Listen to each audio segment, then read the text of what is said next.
How are you going to start bringing it back?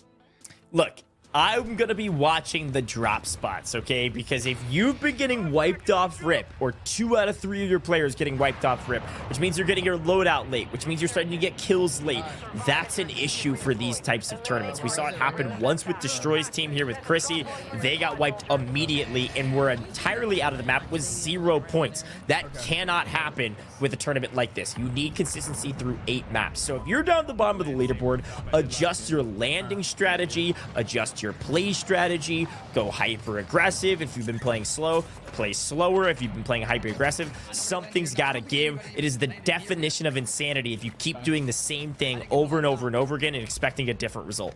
Oh, you know, sometimes you just got to be a little hard-headed about it, Coach. Who knows what happens? Just keep throwing yourself at the problem. Surely there'll be a way that you come out on top. Knight's team, right? They figured it out. They found the solution after 2 lackluster placements and then 2 back-to-back first places. Not only did they set the highest total score point of an individual map in map 3, but then they won up to themselves in map 4 with a 40-point game. I am very excited to see how that leaderboard shifts around as we continue to get those reported scores in. We will tell you as we are able, but keep in mind those leaderboards will shift depending on when these teams report those scores from the prior games. But now looking to just loot up. Knight trying to figure out what they want to do next, but slow and steady. It seems like whatever they finally settled on certainly working out very well for them, and now some of the comms on where the largest clusters of players are. Yeah, I love the occupation scan. It's so funny watching every player on the map just go prone instantly at the same time to try to avoid detection. But again, UAVs, any way you can gain information, as much as it's used in Al Mazrah, the drones aren't used necessarily as much in Resurgence. It's just not a lot of time for that. Everything moves so much faster, but any way you can gain information, the better. So loot is fantastic. You gotta have cash so you can buy more UAVs and of course buy those all too elusive sometimes plates that you need them in those final circles, let alone buy your teammates back when the timer is gone. But here are some of those moments. You're going to get that loadout quickly. You're going to have UAVs to buy. You're going to have some airstrikes in case you get a pick from distance, etc., etc. Resources are everything. They're utilizing them to maximum efficiency. Obviously, they've won back-to-back maps with over 20 kills apiece each time. I think something especially that Knight does as we look at Destroy, who really was a star in map 3, or map 4, pardon me, despite not being able to close it out with 11 eliminations on his own, is that Knight's ability to think not only at the point that they're in the map, but all stages of it, the mid game, the end game, where they are, where they want to end up, where they expect that circle to take them, is top notch. So perhaps no surprise that they were able to figure things out, but it is going to be Midi with a down on to PG. Destroy spots one over the wall, looking to get the engagement. Got to be careful though, because they were ready and waiting. That is going to be Empathy with the down on Destroy, but hopefully only 15 seconds before he's back in the action. Hopefully. Some loot, some running around, and maybe a couple kills could help, but Chrissy is able to stay alive both right back into the map. Cap's gonna fall here, but no problem. Literally 3 seconds away from getting right back into it. Knight falls again.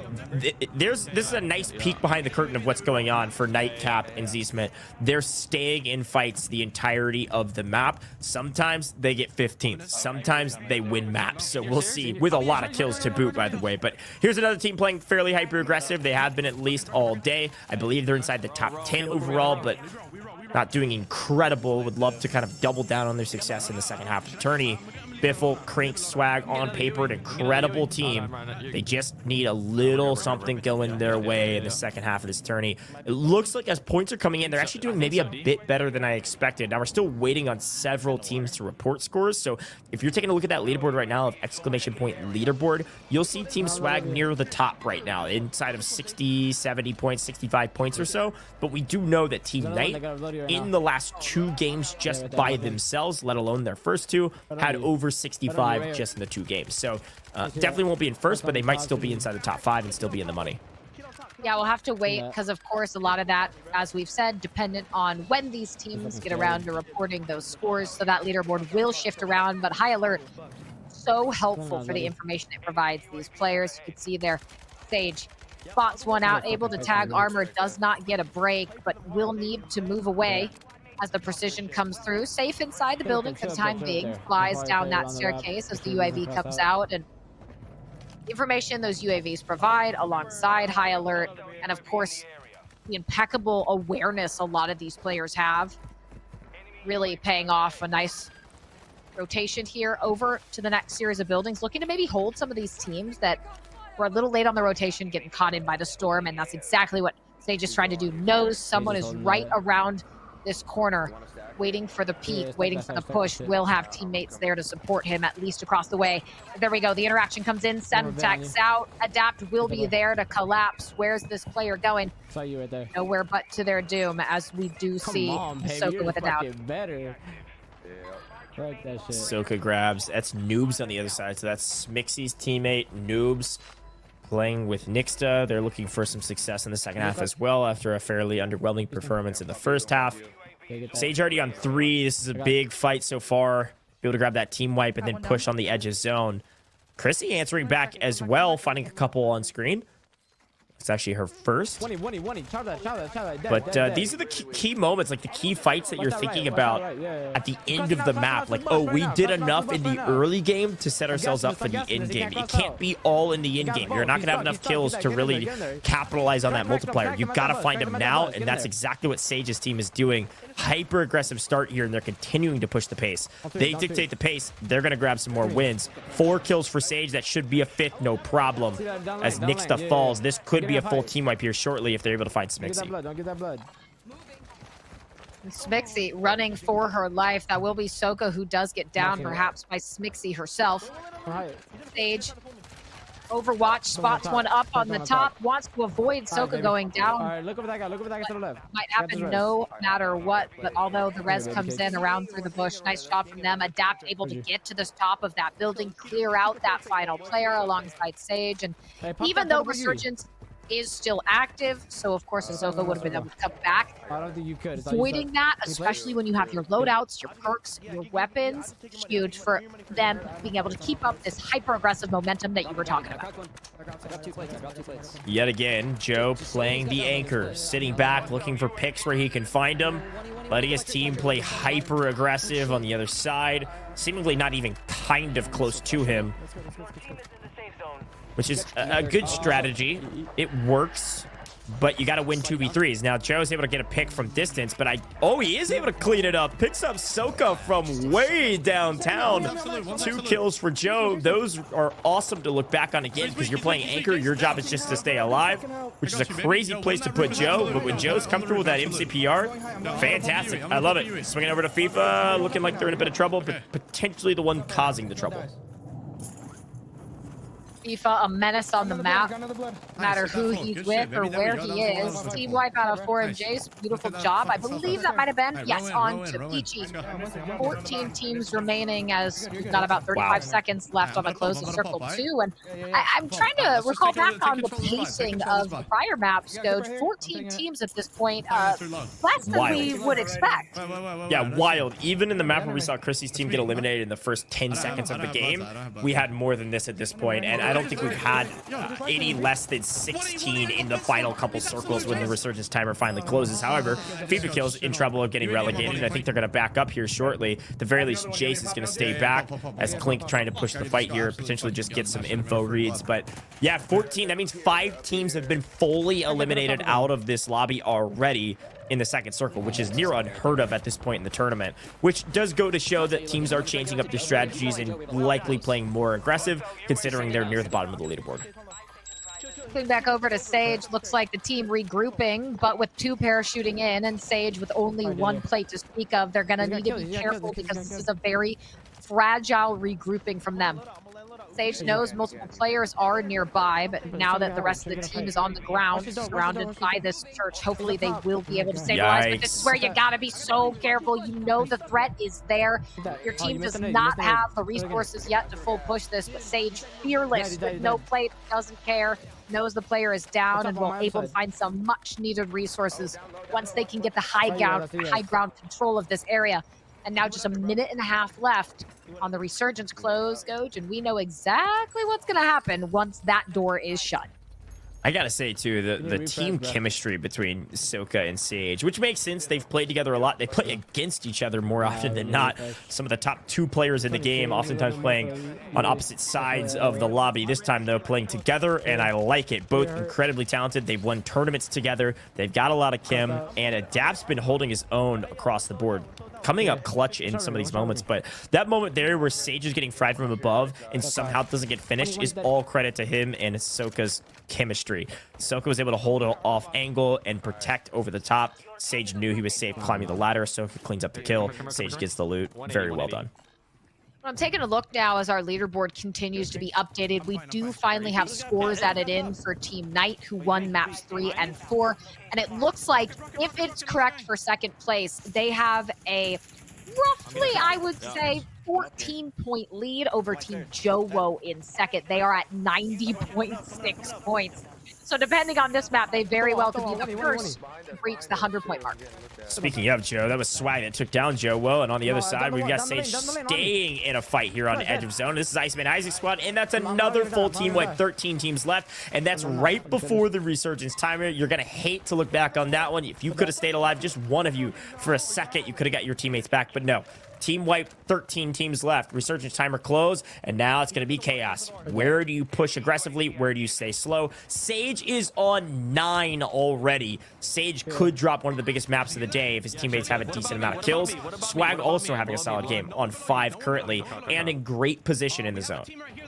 This is the thing. We've looked at Swagg's team a few times, and it seems like for the most part they have fairly decent starts. They're able to get a nice amount of eliminations, but they're just not able to survive into that very end game to get one of those top 3 placements, or at least 2nd to 5th, which is going to get you the second best multiplier. Which sometimes it's not always about getting first. That can be icing on the cake. It's that second tier multiplier that really makes a difference alongside ideally double-digit kills. But now, push him. No kills to be seen. And, well, unfortunately, will not even be able to touch down to the ground before she's cut down. Swagg trying to spot players over the top of that building and taking some damage in the first place. And there we go. Plates seem to be the bane of a few players in the tournament today. Well, it's because you can spend a ton of cash on resources, buy a ton of plates, but if you die and you can't land back on your loop, they're all gone. So it's a really tough kind of balance to make of like, I need to save some cash and not buy plates here so I can buy them later, things like that. Making sure at least 1% of your team has a sizable amount, but maybe that person goes down, they lose all of your team plates. Like, it's a tough ask to always have plates on you, and it seems like a lot of these teams are running into that problem. But a chance for a squad near the top to maybe push into the top teams. I'd be curious to know where Z-Smith, Knight, and Capture are, if they've been either eliminated or they're kind of just hanging out playing slow. If they've kept up some sort of semblance of consistency, they're still going to probably be top of the leaderboard after this map, but this is the team that's threatening them. Soka, Sage, Adapt going massive in this game thus far, at the very least for Sage, but fighting some of the other teams inside the top 5. Team Swagg, namely. Fighting Knight last map. See who they're going to fight this time. 9 eliminations, though. They are set to have another very solid game as long as they can couple it with a solid placing, even fifth place again. I think something that Knight's team has done well in the previous 2 maps, and what Ahsoka and Sage's team has done really well, is even though you might not be winning the last 2 maps, consistently high amounts of kills, good placements on top of it, and well, Swagg, unfortunately, they fall, just not able to stabilize on the rooftop. Sage looking for double-digit kills, something we saw out of Destroy's phenomenal performance in map 4, despite not being able to close it out. Now Sage, the call comes in, ready the push across the street, straight into the circle, straight into a player who was not expecting. That was Natasha, team wiped. I don't think she was ready for Sage to fly through that door. I don't think so either. Comms are flying. They're looking for some more eliminations, but mostly just looking for a spot inside the zone. They've got to capitalize on the kills that they've already netted. Guess who's also inside the top 5 and inside the top 10 in this map? Joewo, Ebates, Lightsfire. Systematic resurgence all day today. Joewo's kills don't reflect the team kills as he's been playing anchor and still has 3 to boot. That team has been super consistent all day today. If they get one more solid banger, they've likely secured themselves inside the top 5 unless things go catastrophically wrong. Here's a tracked Kins. Blicky looking for their first win of the day. certainly needed from a lot of these other squads, but a lot of familiar names, top of the leaderboard and top of the leaderboard in this map. Well, we gotta give a shout out here, I think as well, to Queen Eliminator's team is currently in 3rd place. They're only a couple points behind Joewo's team in 2nd place, and that's Queen Eliminator's Summon and Believe. Believe, how many times have we seen him in engagements either on his POV or other people's POVs throughout this tournament? So a quick shout to them for how well they've been performing. But right now for Sage's team, this is not the best rotation you've ever seen in your life, but Soka getting it down onto a tract, a solid way to start it and at least remove some of that pressure. But here we go. We're gonna have to go sooner rather than later. Attract again. Soka getting the better of him. The dive into the water, and Sage gets it out. Gets the call that it's cleared. Does see a high alert to his left for just a moment. Gonna have to be careful, but it's the smoke down. A nice heads-up play to give the cover. Gets behind the wall, but now right into the chaos. Another smoke out. But it is finally the storm he's safe from. Hisoka right there with him. But it's Lula that takes down Adapt, but a quick flare, and he's back into the action. Kansas down. Sage going big in a really bad spot. Not a ton of cover to work with, but is making the best out of it. Unreal. Snaking over the top like he's playing hard point. Sage goes big on the edge of this bridge, using every inch of real estate on it to make sure he can stay safe. I mean, look at the amount of cover he's got that he's able to utilize right now. Smokes, tear gas, everything in between. Portable buy. Guess what? We get our munitions back. We get more smokes. Sage is putting on a clinic right now, playing low ground of all places to potentially try to win this. Nice shots from FIFA. Look, FIFA is another team that this team should be winning more often than they are right now. FIFA went massive and won the last week of the last Resurgence tourney. They got a chance to win this map, put their names near the top of the leaderboard again. Joewo, in a bit of a tough situation, spectating Lights Fire, who is down. Evates, I don't know if there's potential here for the save, and I think to give up, that's the comms you need. All on his own now, but this is key. You do not want to die now. Why? Because there's 6 teams remaining. The next team to wipe is going to be just outside that 2nd place multiplier. Now FIFA in the middle of the chaos, gets down, has the smoke, but not enough to keep him alive. And who's it gonna be? None other than Hisoka's squad. Drew able to get down Clinks, and it's actually Lula takes down Sage, and that's gonna be nice. I think the team wipe, that comes in. Great job. That's massive. That's a team wipe on Sage, who was going big. They do not get the top 5 multiplier. Lula was going nuts out there to get 4th place. No, make it 3rd place overall, and a ton of kills to boot, and prevented the team near the top from securing the top 5 multiplier. That's massive. Now the big question is who's left alive. I think she's spectating Aydan. I want to say Aydan's still up. Look who's still up somehow. Cap'n Knight still alive, barely breathing, yet they win again. Pistol in hand, underwater. We're hunting like the sharks, maybe hunting the sharks. They've become the sharks of Vondel 3 maps in a row. Back to back to back. This time, not nearly as many kills, but it doesn't matter. You prevented somebody else from achieving that 1.5 times multiplier. Huge win yet again. And it's massive that their main competition with Sage Hisoka didn't make top 5, just barely getting 6th. That is massive. I will say, of course, them losing out, Hisoka's team on the 2nd best multiplier, it's gonna sting, but they had a lot of kills, which will cushion that somewhat. But my goodness, what an incredible